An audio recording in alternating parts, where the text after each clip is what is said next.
All right, welcome. Today, we are diving into something that feels like it's straight out of a spy movie, but I promise you, it's all too real. We're talking about deep fake video attacks.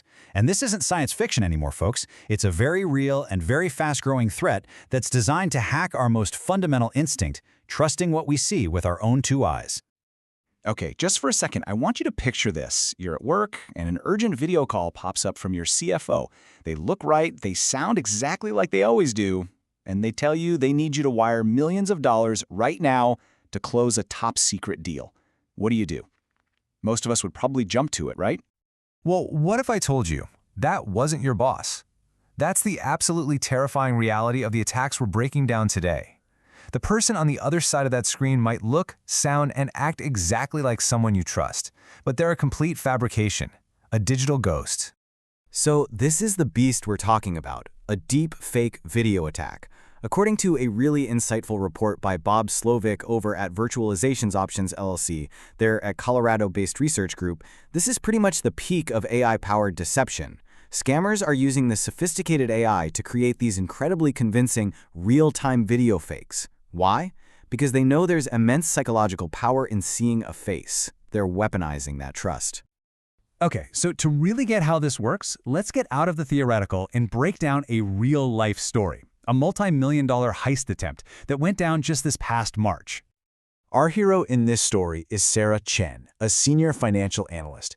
And get this, in less than half an hour, she went from just starting her workday to single-handedly stopping a massive corporate theft. Let's walk through the timeline minute by minute.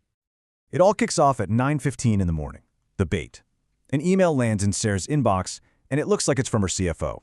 You know the drill. It's marked urgent, it's confidential, it's time-sensitive. All the classic social engineering pressure tactics are there. They need her to move fast on some wire transfers to lock down a secret deal. Just 5 minutes later, she's on the video call, and the person on the other end looks exactly like her CFO. The facial expressions are natural. The voice has the same tone, the same patterns. It's a perfect match. And they calmly repeat the request. We need you to wire $3.2 million. The illusion is nearly perfect. But here's where it gets interesting. Sarah, even with all this pressure, started to notice little things. Tiny cracks in this perfect illusion. The lighting on his face seemed a bit weird, a bit off. There was this tiny, almost imperceptible lag between his lips moving in the audio. And here's the kicker. The CFO was pushing her, demanding that she skip all the normal company rules for verification. And this is the moment the whole thing falls apart.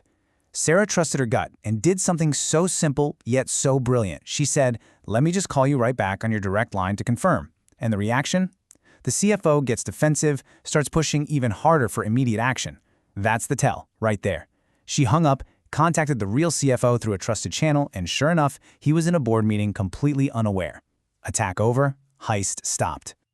So let's do a little post-mortem here. What exactly were those red flags Sarah spotted? Because what she noticed is basically a playbook for the rest of us.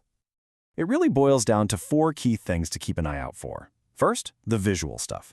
Weird lighting like Sarah saw, or maybe someone blinks too much, or not at all. Second, audio glitches, that tiny delay, or a voice that sounds just a little bit robotic or processed. Third, behavior. Does this person just feel off? Maybe they're using phrases they normally wouldn't. And last, and this is the big one, the context. A real boss isn't going to tell you to break the rules, period.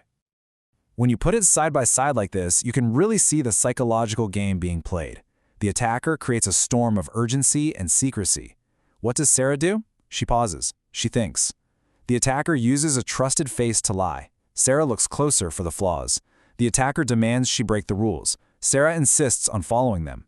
It's a classic battle of manipulation versus critical thinking.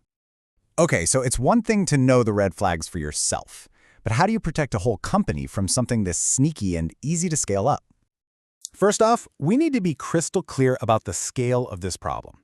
This isn't some rare one-off thing.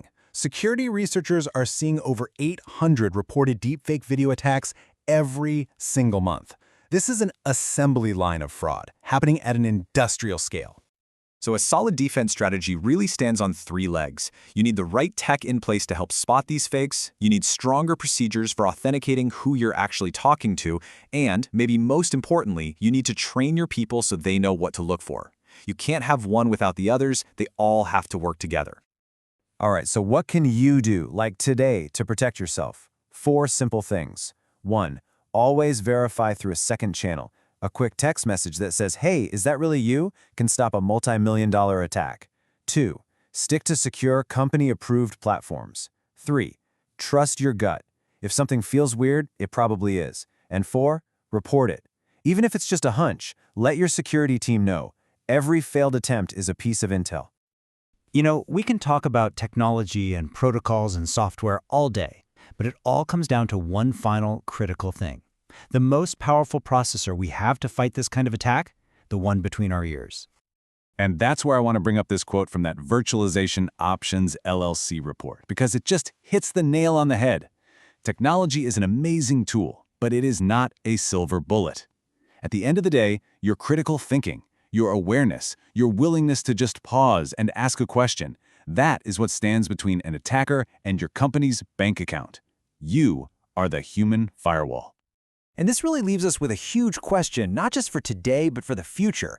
As this AI technology gets better and better, as the line between what's real and what's fake gets blurrier and blurrier, how are we going to prove who we are? The answer to that is going to define trust and security for years to come.